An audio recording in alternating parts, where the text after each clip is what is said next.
एक माँ बेटा मेला देखने गए। मेले में बच्चा मदारी का खेल देखने लगा। जैसे ही खेल खत्म हुआ उसे माँ की याद आई।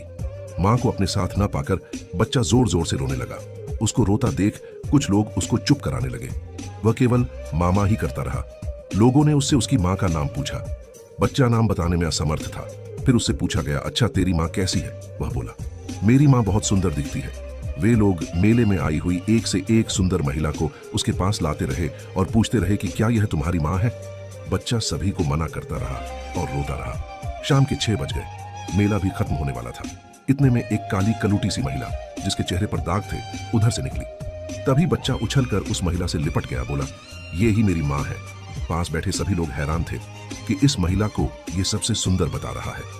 वैसे सच्चाई तो यही है कि एक बच्चे की नजर में उसकी माँ संसार की सबसे सुंदर माँ होती है और एक माँ की नजर में उसका बेटा संसार का सबसे सुंदर बेटा होता है। एक टीचर ने बच्चों से पूछा, अगर तुम सभी को 100-100 रुपया दिए जाए तो तुम सब क्या खरीदोगे?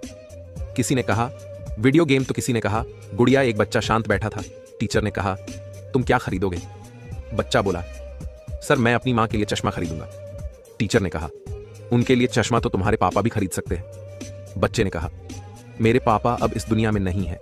मेरी माँ कपड़े सिलकर मुझे पढ़ाती है और उन्हें कम दिखाई देता है। इसीलिए मैं माँ को चश्मा देना चाहता हूँ ताकि मैं अच्छे से पढ़कर बड़ा आदमी बन सकूं। टीचर बेटा, तेरी सोच ही तेरी कमाई है। ये 100 रुपये मेरे वादे के अनुसार और ये 100 रुपये और उधार दे रहा हूं। जब कभी कमाओ तो लौटा देना। 20 वर्ष बाद अचानक उसी स्कूल के आगे जिला कलेक्टर की गाड़ी आकर रुकती है और जिला कलेक्टर एक वृद्ध टीचर के पैरों में गिर जाते हैं और कहते हैं, सर मैं उधार के 100 रुपये लौटाने आया हूं। वृद्ध टीचर झुके हुए नौजवान कलेक्टर को उठाकर भुजाओं में कस लेता है और रो पड़ता है। दोस्तों, मशहूर होना पर मगरूर मत बनना। एक लड़का पूरे साल मस्ती मजाक करता था। पढ़ाई में उसका थोड़ा भी मन नहीं था।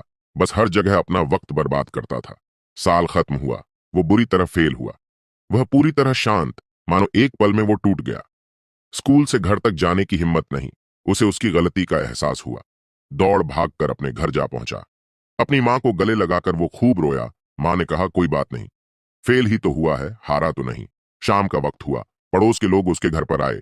वो एक कोने में बैठकर सोच रहा था कि ये सारे आस पड़ोस के लोग मुझसे मेरे नंबर न पूछें। पड़ोसी ने पूछा, बेटा तुम्हारा आज रिजल्ट आने वाला था, कितने मार्क्स मिले? तभी उसकी माँ ने कहा, मेरे बेटे को 90% मिले हैं। ये जवाब उसकी माँ का था, इसलिए इसी बात को सच मानकर वे लोग चुप हो गए। कुछ देर बाद जब सारे लोग चले गए तब वो लड़का जोरों से चिल्ला उठा और अपनी माँ से कहा, क्या जरूरत थी झूठ कहने की? माँ ने कहा, बेटा तुझे अगर मैं नहीं समझूंगी तो कौन समझेगा? सिर्फ स्कूल के नंबर से हारा है तू, जिंदगी के खेल से नहीं। मैं तुझे देखकर जी रही हूं, दुनिया को देखकर नहीं। इस कहानी से साबित होता है, माँ अपने बेटे को दुख से निकालने के लिए झूठ भी बोल सकती है।